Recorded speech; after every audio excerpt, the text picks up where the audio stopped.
O tema de hoje é 15 doenças que aposentam direto.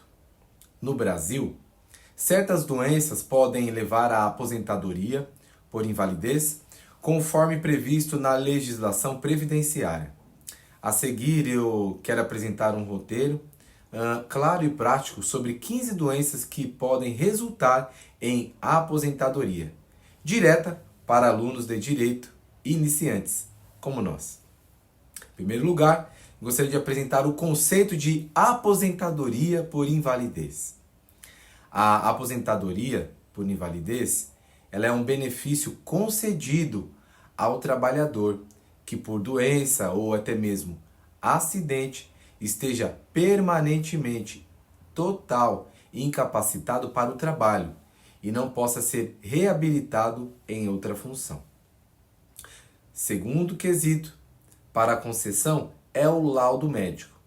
É necessário um laudo médico que comprove a incapacidade permanente para o trabalho. Outro ponto importante é a perícia do INSS. A incapacidade deve ser confirmada por perícia médica do Instituto Nacional do Seguro Social, INSS. Outro ponto relevante é o período de carência. Para algumas doenças, é necessário cumprir um período de carência de até mesmo 12 meses de contribuições, mas há exceções. Terceiro ponto, eu gostaria de apresentar as doenças que aposentam direto. Em primeiro lugar, câncer, neoplasia maligna. Inclui diversos tipos de câncer, que dependendo da gravidade e do estágio, podem incapacitar permanentemente o trabalhador. A segunda doença é a cardiopatia grave. Doenças graves do coração que impedem o desempenho de atividades laborais. Terceira doença é a alienação mental. Condições psiquiátricas graves, como esquizofrenia, que comprometem a capacidade cognitiva e funcional do ser humano. Quarta doença, esclerose múltipla, doença neurológica crônica que afeta o sistema nervoso central, levando à incapacidade progressiva.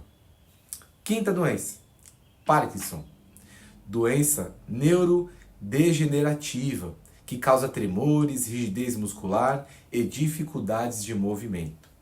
Sexta doença, espondiloartrose anquilosante, doença inflamatória crônica que afeta principalmente a coluna vertebral, levando à fusão das vértebras. Sétima doença, nefropatia grave, doenças graves dos rins, como insuficiência renal crônica, que podem requerer diálise ou até mesmo transplante. Oitava doença, doença de Paget, em estágio avançado. Doença de Paget é uma doença óssea que pode levar à deformidade e até mesmo fraturas ósseas graves. Nona doença, síndrome da deficiência imunológica adquirida. AIDS, infecção pelo vírus HIV, em estágio avançado que compromete o sistema imunológico. A décima doença é a cegueira, perda total da visão em ambos os olhos.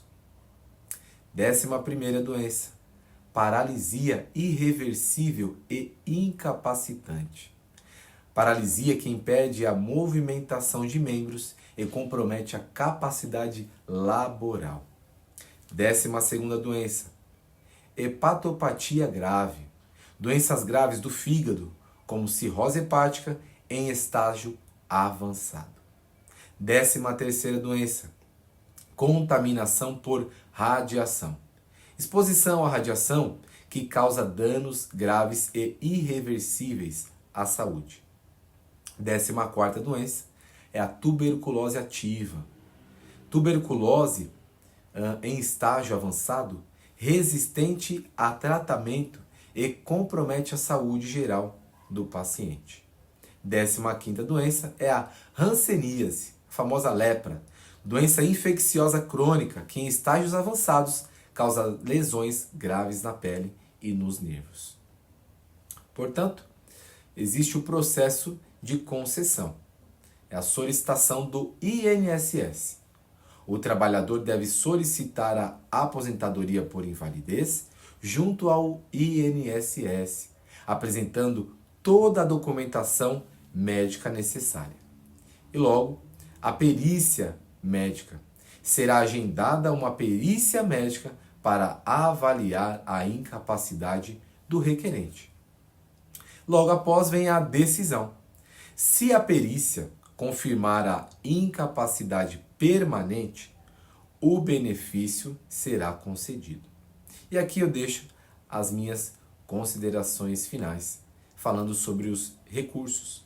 Se o pedido for negado, o segurado pode recorrer da decisão e, se necessário, buscar assistência jurídica com algo chamado sobre revisão. O benefício pode ser revisado periodicamente para verificar se a incapacidade ela persiste. Claro, também existem as exceções. Para doenças graves, a lei dispensa o cumprimento do período de carência, mas é necessário comprovar a condição incapacitante. Concluo dizendo que entender as doenças que podem levar à aposentadoria por invalidez é fundamental para os futuros advogados que atuarão na área previdenciária. Esse conhecimento permite uma melhor orientação aos clientes que buscam esse tipo de benefício, garantindo que seus direitos sejam devidamente respeitados e assegurados.